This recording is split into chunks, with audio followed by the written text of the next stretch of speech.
अस्सलाम वालेकुम काशकार भाइयों।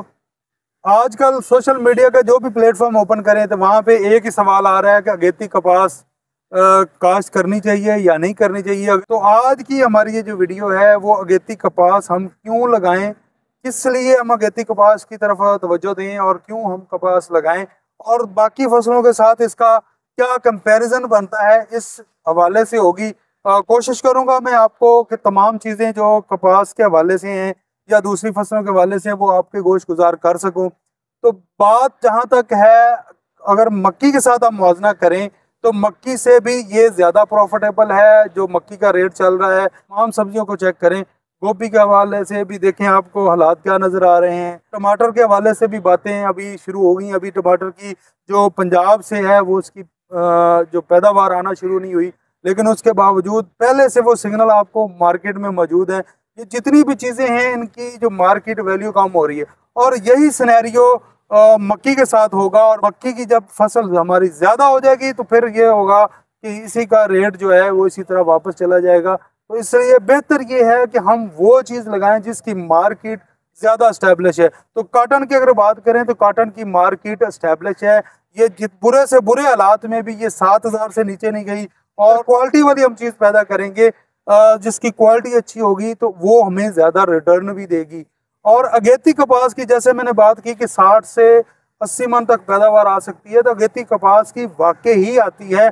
आप उन लोगों से पूछें जब शुरू में बीटी आई थी और वो अगेती फरवरी काश्त करते थे तो उसके बाद पैदावार वो साल में कितनी लेते थे, क्योंकि फरवरी में हमने लगाई है तो हम जाके नवंबर में उसको ख़त्म करते होते थे।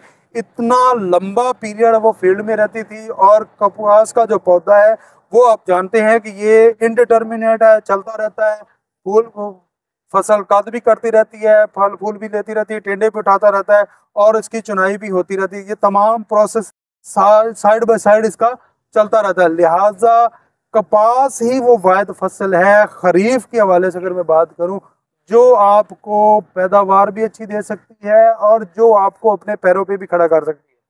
तो कैसे कर सकती है, वही ये बात है कि अगर हम ज़्यादा अरसे तक वो फसल में रहेगी फील्ड में, उसके हिसाब से हम उसको खिदमत करेंगे, उसको जो खाद बीज का इस्तेमाल करेंगे तो उसी हिसाब से हम उसको लेके चलेंगे तो हमें पैदावार भी इतनी ये मिलेगी। ये तो था ओवरऑल सिनेरियो जो मैंने आपको बताया कि कपास ही हम क्यों लगाएं।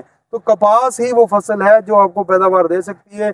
अगर 8,000 फी मन हमारी सेल हो और 40 मन आ जाए, मैं 60 और 80 की तरफ ना जाऊँ, तो फिर भी हमारी जो मक्की की फसल से ज़्यादा पैदावार, ज़्यादा मुनाफा ये हमें कपास दे सकती है। तो ये हमारी मेरा कोशिश थी कि आज की इस वीडियो में ये मैं बता दूं कि कपास हम क्यों लगाना चाह रहे हैं और क्यों कपास के ऊपर फोकस हो रहा है, क्यों कपास के ऊपर जोर दिया जा रहा है। क्योंकि कपास की जो मसनूआत है हमारी, वो ज़्यादा हम एक्सपोर्ट करते हैं।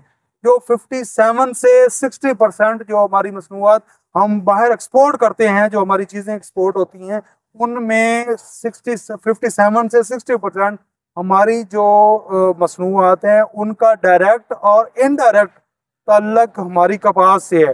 तो जब कपास की हम फसल लगाते हैं तो कपास हम एक्सपोर्ट करते हैं, चीज़ें जाती हैं, तो इससे इकॉनमी में डॉलर और वो मुख्तलिफ करेंसी जो है वो आती है, जिससे हमारी इकॉनमी में का रिवाइवल होता है और इकॉनमी ज़्यादा तेज़ चलती है।